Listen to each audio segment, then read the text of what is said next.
and welcome to today's video. In this video I'm going to be doing my March wrap up, talking to you about absolutely every book that I read during March, what I thought of it, what I rated it and all that jazz, so stay tuned if that sounds good to you. In March I read a total of 12 books, and in pages that is 4,236 pages read during the month. And then in terms of my ratings, my average rating for March was 3.91, which is an average rating I'm really quite happy with. Like, obviously the higher the better, but overall I'm happy with that. It is better than January's average rating, but not quite as good as February's average rating.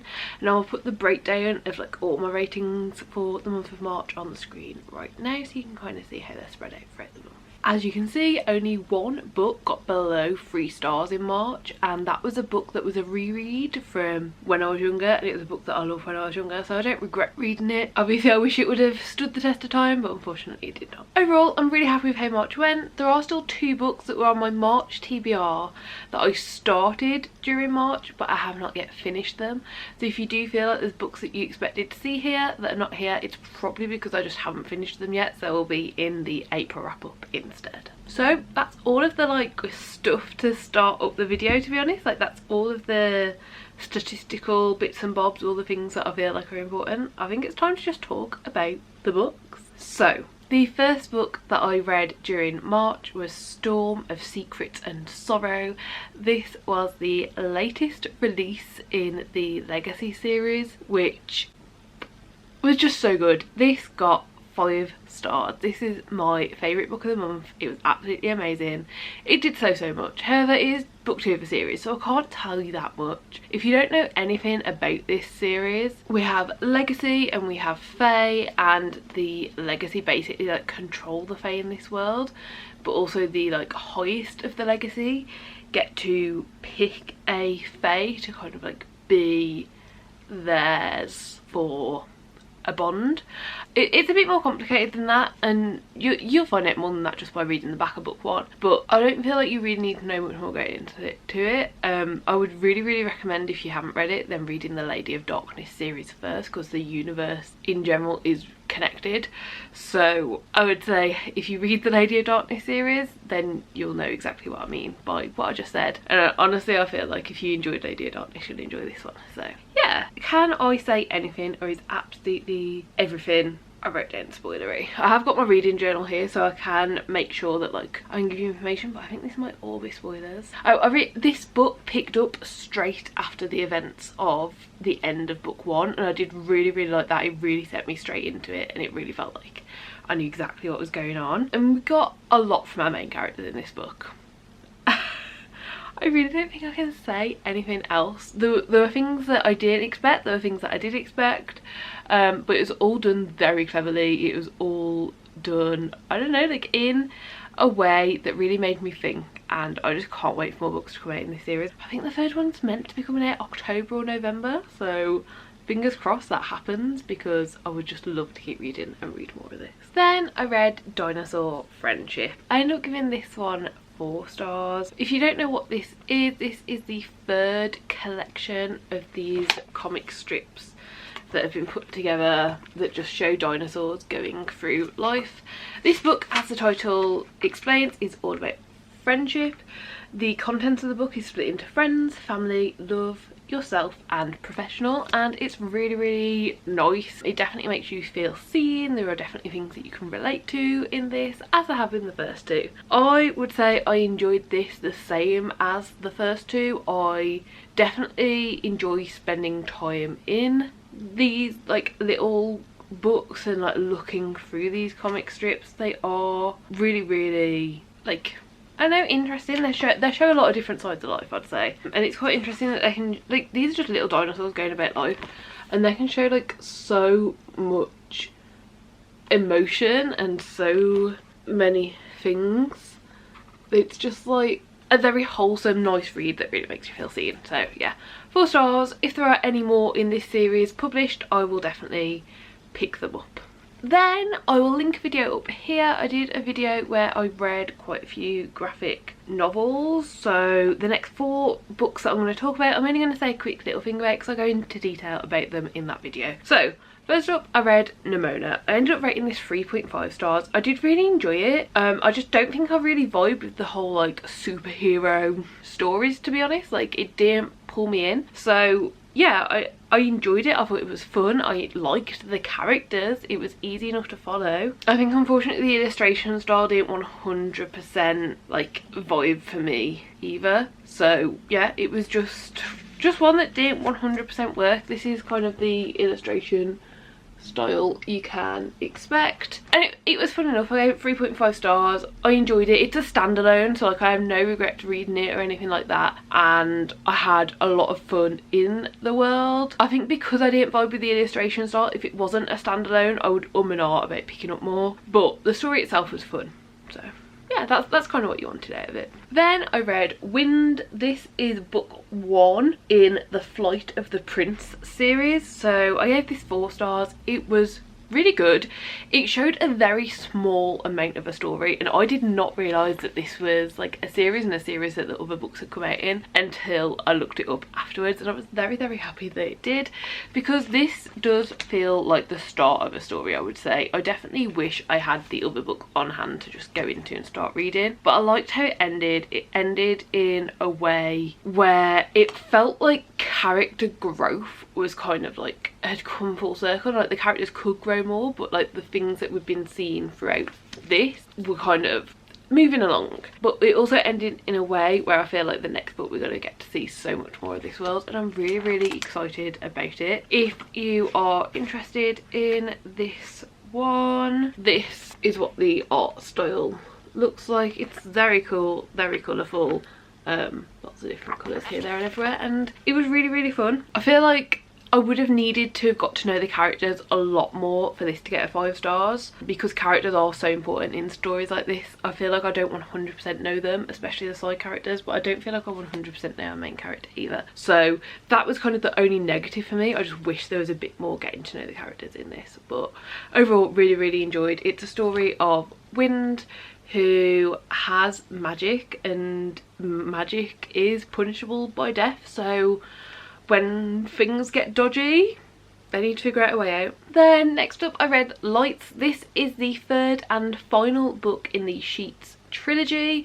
I absolutely love books 1 and 2. I ended up giving this one 3.5 stars. I did enjoy it. I did think it was a very good conclusion to the story. Like, I haven't been left with any questions, and I do feel like at the end of the first 2, like I did question a few things. I was like, oh, I hope we get to see this, I hope we get to see this. Whereas when we got to the end of this one, I was like, oh, like I feel very satisfied. I feel like it's ended. I feel like it was a good ending. This is, I believe, a middle grade series. Like, it is aimed at younger people, but for books 1 and 2 that's never been a problem. Like, I read a small amount of middle grade, but I always enjoy what I read. Like, I go into it intentionally and I always enjoy it. This, unfortunately, there were certain parts in this book that were like flashbacks, and for the first time reading this series I kind of felt a bit like I wasn't in the story, because it felt childish, which like isn't a bad thing because it's not aimed at me, but it was quite jarring because it was only in those flashback sections. I don't know, it was weird to explain. But the flashbacks seemed to affect the pacing and affect how the story was going, not just in terms of how it made me feel like that,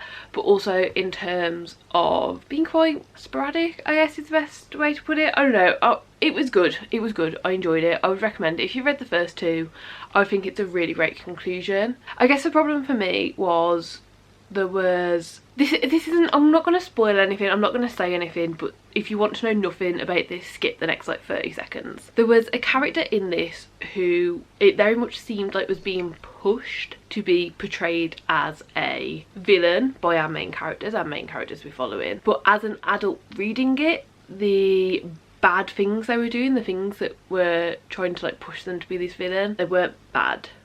You could very much see that they were just like fun and jokey. So I don't know, I think that's why it felt childish, because it was like, as an adult I can't believe this, but I can see that the book's trying to push this. So yeah, unfortunately that's why it lost its a final like 1.5 stars it could have got, but I don't know, like it was really good. The conversations were good. It was interesting to learn more about our characters, especially the main character that we're learning about in this book. We really don't know much about from the first two, so it was really good, but unfortunately it just didn't quite live up to the same high expectations I had coming from Sheets and Delicates. Then the final book that I read for that vlog was also the best book I read during that vlog, and that was Garlic and the Vampire. This was such a cute, cozy, fantasy-esque, but just like cute, magical realism-y type graphic novel. This I gave 5 stars. I absolutely loved it. I thought it was so good. It was wholesome and cute, but it was also had like those like vibey, atmospheric-y parts to it. The illustration style in here is absolutely stunning, and I think that really helped because these really are like my colours. They're what I vibe with, they're what I'm like having a good time with, and I think this really spoke about like courage, bravery, friendship and happiness as well. Like it really was like a really good story, and I'm very interested to read the other one that's out, Garlic and the Witch. I don't know, like this was really fun. They suspect there's a vampire living in the castle and this allotment of vegetables who help harvest the veg are like, well, Garlic has to go. Garlic's got this like power already, like against vampires. If there is a vampire there, Garlic needs to go and investigate, and we follow that journey, and it was just absolutely lovely. I highly recommend it if you like the like wholesome, cute vibes. Then I read Freak of Nature. This is unfortunately the one that got 2 stars. This is a book that I absolutely loved when I was younger, but to be quite honest, reading it as an adult, it was quite problematic. I don't know, like it wasn't problematic in like a super bad sense, but the ages of these characters are not obvious. From the way they are described, this character, even if they are older, still has their childlike appearance. And yeah, the main character is constantly infanticised by like this other person who we do get their perspective from and seen in that way. And I don't understand how you can view a character that way but also view them as being able to give consent. And I just don't think the conversations were there. I don't think it handled the difference very well. And I think it was like from our perspective, from like we had the main character's perspective most of the time. Like we know that she's capable of doing lots of things. We know that she's capable of like rationally thinking through things and like making a decision, and like she has that ability. But from the other character, that's not how they see her. So like I don't know how I was ever meant to root for the relationship that comes along with this, because if you view the other person as not being able to make those decisions and do so much, then I don't know why you're suddenly okay with them like giving consent. I don't know, it was weird. It felt icky to me. I don't have a good way to speak about it. Honestly, like because of that I couldn't recommend it. Then I read a book called This Cruel and Lovely. I decided to give it 3 stars. It felt really weird to rate this one. I really enjoyed it and I had fun whilst reading it, but like even when the darker things are happening, I was having fun with it. So the problem is this felt like 2 books.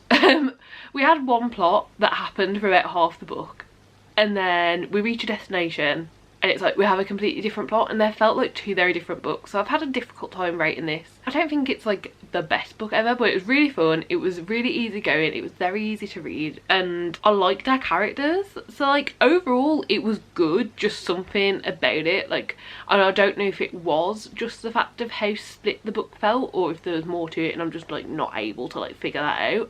I don't know, but something about it is making me not be able to like give it higher. I feel like the other thing that makes me not able to give it a higher rating is just like how obvious the plot twists were. Unfortunately, there was only one plot twist that was like slightly surprising, and it was slightly surprising because I hadn't guessed the exact thing. Like I knew something was going to happen and I'd like figured out it was like this sort of thing, but I hadn't guessed the exact thing, and that was the only thing. And there was a lot of plot twists in this, so yeah, it was good. It was enjoyable. For me, reading this was the same as like rewatching a Twilight film though. I'm not necessarily going to recommend it. I'm not necessarily going to say like it's amazing, but I had such a good time in it that I'm like, yeah, I'll do that again. So there we go. Make of that what you will. Then I eventually finished off the Caraval series with Finale. This is the 3rd and final book in the trilogy, and it was absolutely great. I felt it wrapped everything up very nicely. We got dual point of view in this one, which I was really hoping for, but I wasn't 100% confident we were going to get, and it felt good. the main characters' stories felt complete, but by the end of this it did feel like there's room for more in this world, and obviously there is a spin-off series, so I think it's good that it still felt like there was room for more in this world, because it makes me more confident like that the spin-off series will actually be good, rather than just like because this was so popular that there's a spin-off series made sort of thing. Unfortunately, I think one of the storylines in this, one of the main characters' storylines, was much stronger than the other, and the other main character, although they got to do stuff and there was a lot going on with them and everything, you know, got completed, everything felt good, it felt like what the other main character was doing was like the only driving force moving their story forwards, and that's why it got 4.5 stars rather than the full 5. But it was very close to a 5, like it just didn't 100% get me, and I think because the weaker of the two storylines was the main character that I liked the most, it just was like, well, it was really good, but it didn't have that 5-star feeling. So yeah, honestly, I would say if you've read Caravel, if you've read, you know, the second one, what's that one called, Legendary, I would say continue on and read this. Like, I think it's a really good conclusion. Yeah, I can't say anything about the plot obviously because it's book 3, it's the third and final book in a trilogy. Then I read Hex. This is a very short, interesting book. So I found it very interesting, and even though it's so short, it took me a long time to read because honestly there was so much in this to just like think about and process, and also see if I agree or disagree with. It was a really good read. Unfortunately, I don't think the concepts in this were like really anything new to me, but I did think it was an interesting way to look at things and an interesting way to maybe bring up those concepts to people who haven't like thought about them so much. And I also think it's interesting that it's based on true events, and it has definitely pushed some of the more non-fiction witchy books that I've been eyeing up. It's definitely pushed them up the priority list for me, so it did a lot. I gave it 4 stars. I thought it was really good, really solid. I don't think I'd ever reread it, but I had a really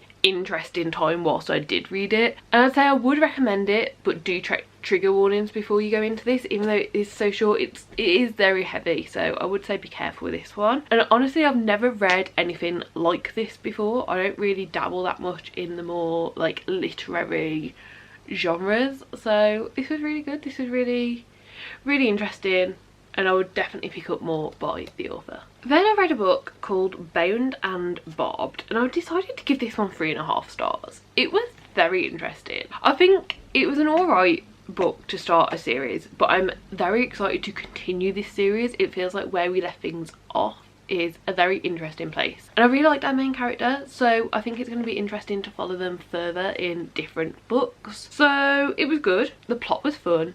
The pacing was a little off. We spent a very large portion of the book planning to do something, and then the actual doing it, the actual thing going on, seemed to happen very quickly and just be like boom boom boom, which wasn't the best. So I don't know, but I did enjoy it, and I enjoyed our characters. I thought it was a very good way to introduce the characters. Even though the book felt very slow and the pacing did feel off, by the end of this book I feel like I really know our main character. Unfortunately, our other main character, the male main character, I don't feel like I know that well, because it felt like, so this is a fantasy romance. As soon as they met, like everything we saw from his perspective was just about her and like furthering this plan. So I don't feel like I know him as well, but from what I've seen he seems alright.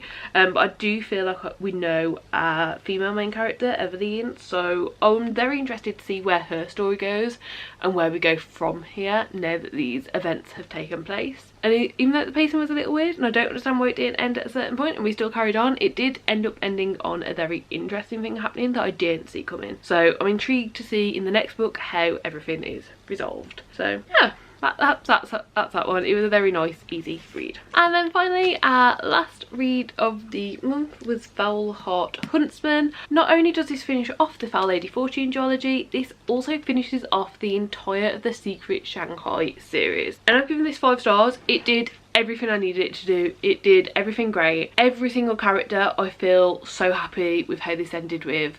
I feel like I'm not a massive fan of the epilogue, to be honest, but I never am. Like, I just don't care about that stuff. It's like, okay, it's over now, like we just got this epilogue to be like, oh, like look at this, like I don't know. Didn't love the epilogue, but that was the only thing about this that I didn't love. So very, very, very happy with it. Obviously I can't say much. This is the second book of the duology, but like the 5th total book in this world. I can't say much, but it was very satisfying and I really enjoyed following the characters that we followed.